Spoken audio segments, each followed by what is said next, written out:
As an introduction, I was not there yesterday, so I apologize for that. But just a reminder, a few fundamentals. The first thing is that we do not create energy. We pick the energy in the environment and we convert it. So that's very important when we look at energy carriers and then at the scalability that we can have when using the inputs, and the inputs being biomass. There have been a lot of presentation on biomass this morning, and tomorrow perhaps electricity, either for hydrogen or ammonia, but you understood with my question that I'm not a big fan of ammonia, and EFuels, which according to me is the least inefficient energy carrier we can have based from electricity for some, I would say, applications. So that's it with that. Yes. Also, to start, the main things for me, you understand that the technology is most of the time mature. It's still improving in terms of efficiency, but globally the technology exists. And so the big questions for our societies are for the inputs, the biomass and the electricity. When we have the inputs, we need to look at the energy carrier and the losses we have in the conversions. And I'm always, I'll phrase it that way in English, I try to be pragmatic with technological neutrality. I understand that yesterday we say technological neutrality everywhere. For me, it doesn't make sense if it doesn't come along with the final use and the carrier. If I pick the examples of cars and planes, because my PhD was on planes, on air mobility, for a car, there is no issue. Electric vehicles are far more efficient than anything else. For planes, it's the opposite. Direct electrification in a plane doesn't make sense at all. We need to run with a liquid fuel. And EFuel and biofuels are a must, for example, for hard-to-abate sectors like planes. And even if I'm not a specialist, from the lectures I have, would be the case also for maritime.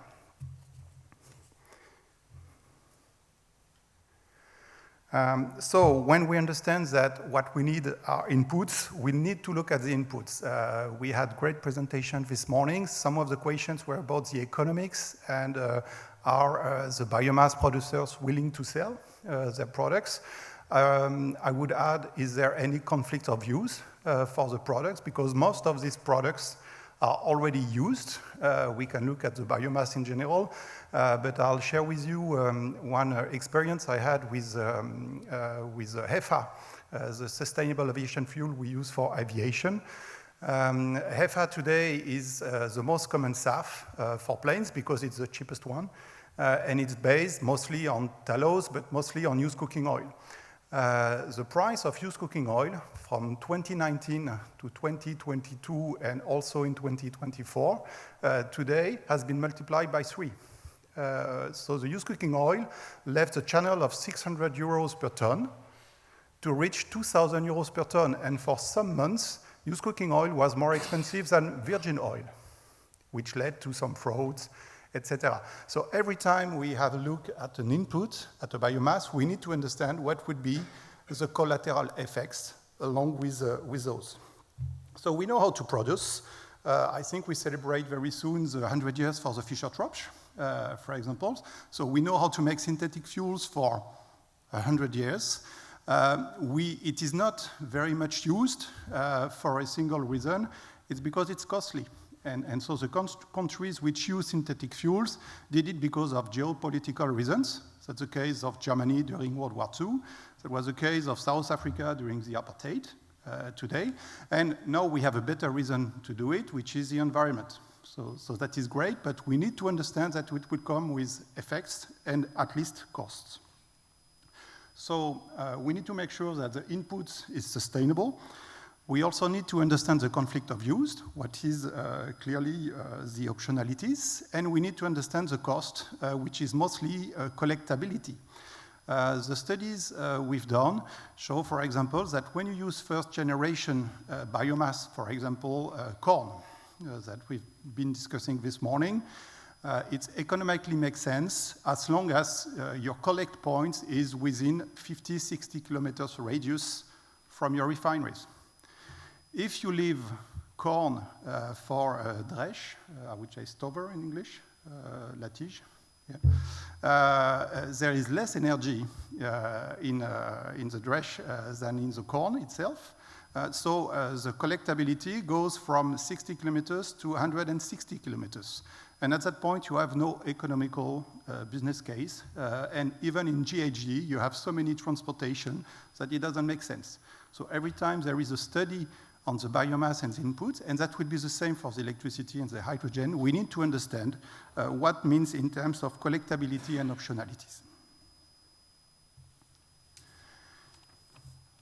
I just have one slide on, I would say, on the volumes available for the inputs. I think we are not that far from what has been presented this morning by Konkawi. A little less optimistic, I would say. That is the slide here. Oh, sorry. That's the way back.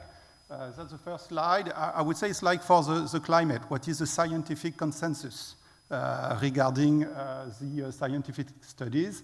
And what you have is that for each category of biomass, if it's red, is that there is no consensus. There has been a study, but there is no consensus. If it's blue, there is a high consensus. When we pick that, basically, we have an availability of 100 exajoules worldwide. So if I pick for Europe, I guess not that far, maybe a factor 1.5 on the two. So we have 100 exajoules of biomass available. Today, we burn 100 million barrels of oil equivalent per day. That means 220 exajoules, just that we understand the gap between what we use today and what we could get tomorrow. Moreover, that bioenergy is a bioenergy in general. It goes to, for example, for cooking in less advanced countries. It goes for heatings in some others. So the consensus regarding the availability of bioliquids is closer to 10 to 20 exajoules. So 10 times less than what we consume. And since my specialty is air mobility, I would say 10 to 20 exajoules. This is the volumes required by the air mobility in 2050 to try to reach the not carbon neutrality, but to try to reach the objective, which is to divide by 2 the CO2 emissions in 2050 compared to 2005. So this is my point here is to say that we need all those energies, but maritime and air mobility would most probably be the major outputs for all those type of biomass, and still it will not be enough, so we will need electricity. If I convert once again electricity, 100 million barrels of oil per day, if I convert that into electricity to produce those volumes, it's 120,000 terawatt hour. The world today produces 25,000 for all the usage. So that doesn't include that needs for the replacing oil with e-fuels, or it would be the same values for hydrogen, more or less. There, so the objective from the International Energy Agencies for 2050 is to reach 55,000 terawatt hour. So you can see that we are fall short, and this doesn't take into account any major replacement of oil replaced by H2 or NH3 or e-fuels.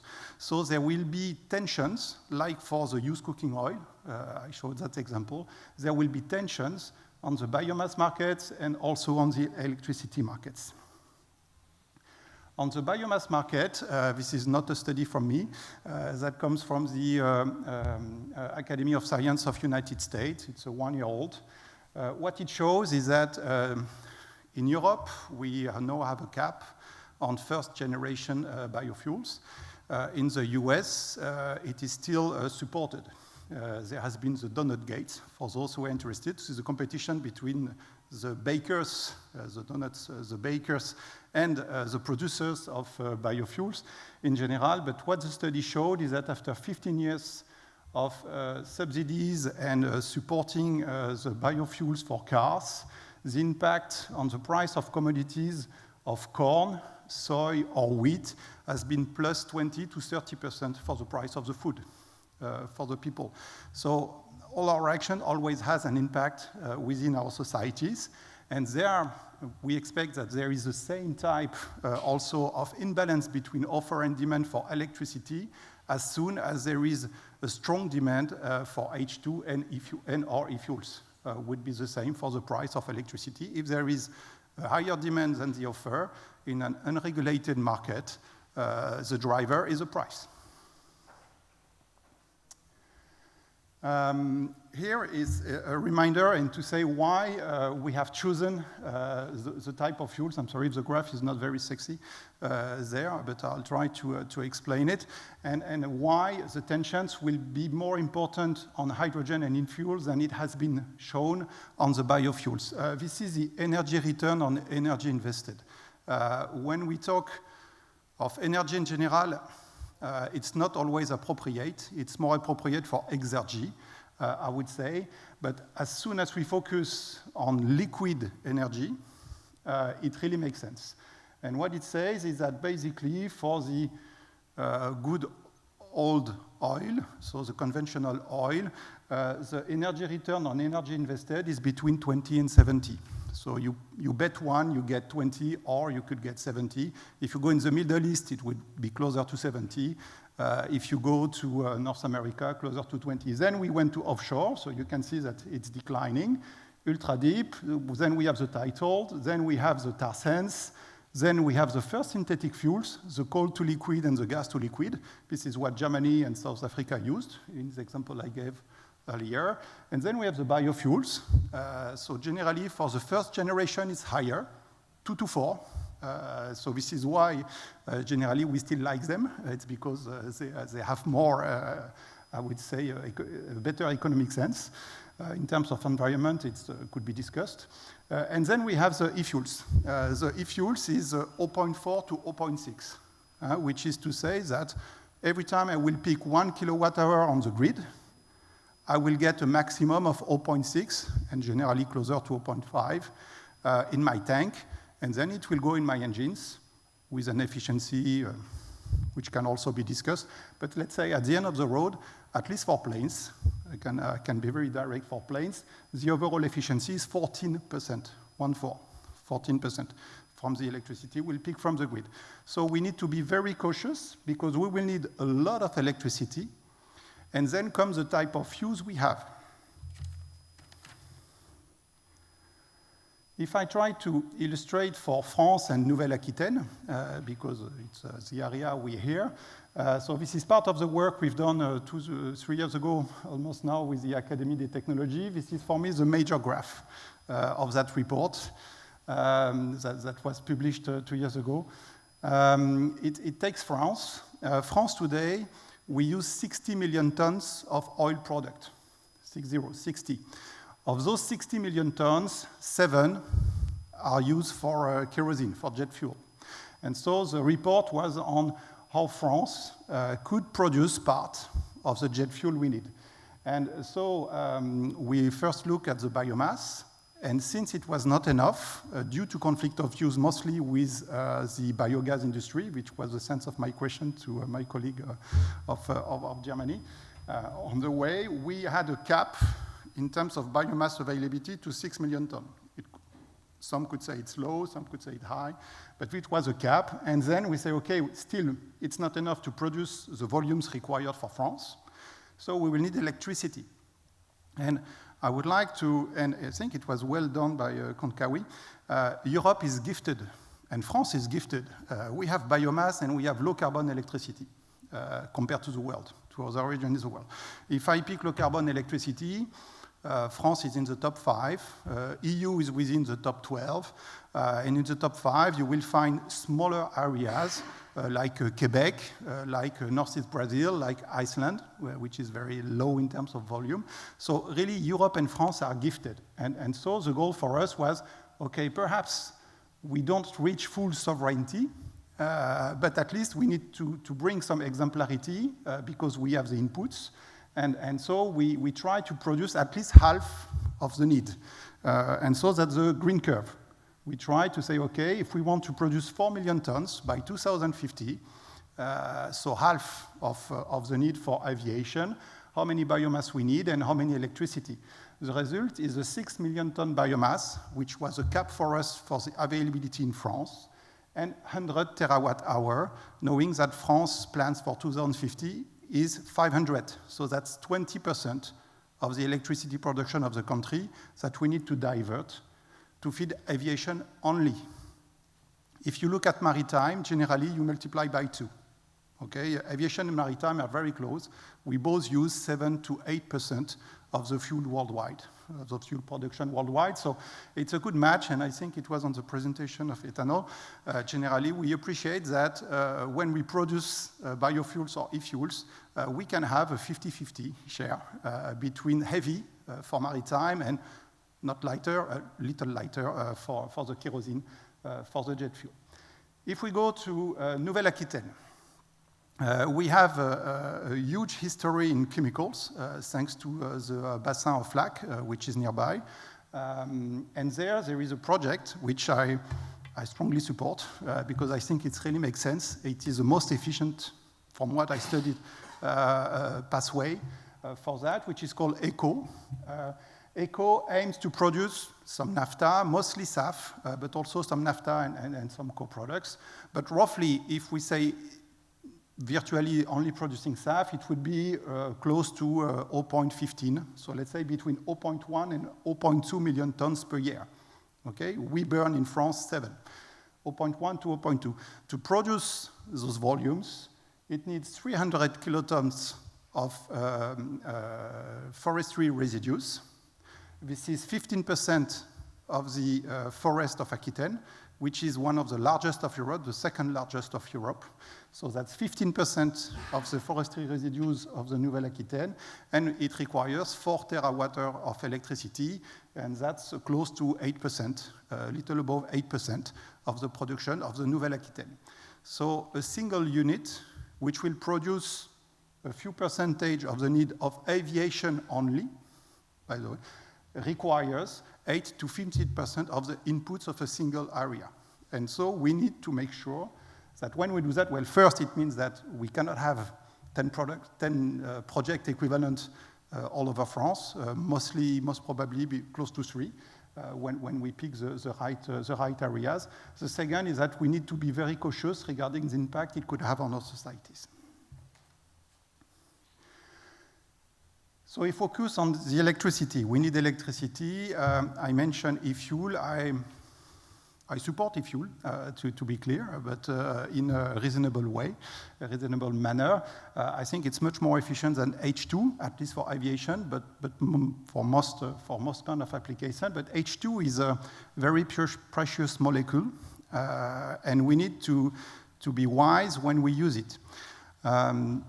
Once again, just a reminder, to produce H2, we need, in a perfect world, 40 kilowatt-hours of electricity to split H2O in H2 and alpha 2. In an industrial world, it's closer to 50, 55. That's before compression and or liquefaction. So 50 to 55, it's what we would reach in a very good industrial process. The lower heating value of H2 is 33 kilowatts. So this is the 0.4, 0.6 I mentioned before. We will need 50, 55, if we liquefy, maybe 60, 65 kilowatt-hours of electricity to get a molecule which has a lower heating value, so the work we will get from it of 33. Okay? Still, and I think, Florence, you made in the introduction, the hype on hydrogen is slowing down or going down, and I think that's a good thing. So we will need hydrogen, but for people who believe in hydrogen in mobility, we could have some long discussion next to the fireplace for that. But in the world, that is a year ago, May 2024, this was the report of the International Energy Agency. Or it's not in the report. I picked the different projects and number which were in the reports. And we can see that there was the objective that by 2030, we would reach almost 100 million tons of hydrogen. Wonderful. Europe was in that hype. Initially, Europe said, we want 20 million tons of hydrogen. And then it came to want to produce those 20 million tons in Europe.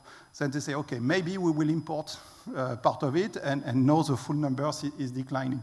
But when we see a hype model, and then before seeing the consequences for the populations, what was already interesting to notice, it is that you have a lot of projects, but I would say the more far you are from the operational and even from the fundings, I would say, from the final investment decision, which is the second one, the size of the project gets bigger and bigger and bigger. And some projects where, I will pick Mauritania as an example because it's close to us and the EU made a partnership with Mauritania. For some project, it was above 1 million tons. Okay. The reality today, and at least for the population. Here I try to summarize what it means. So the souffle of hydrogen is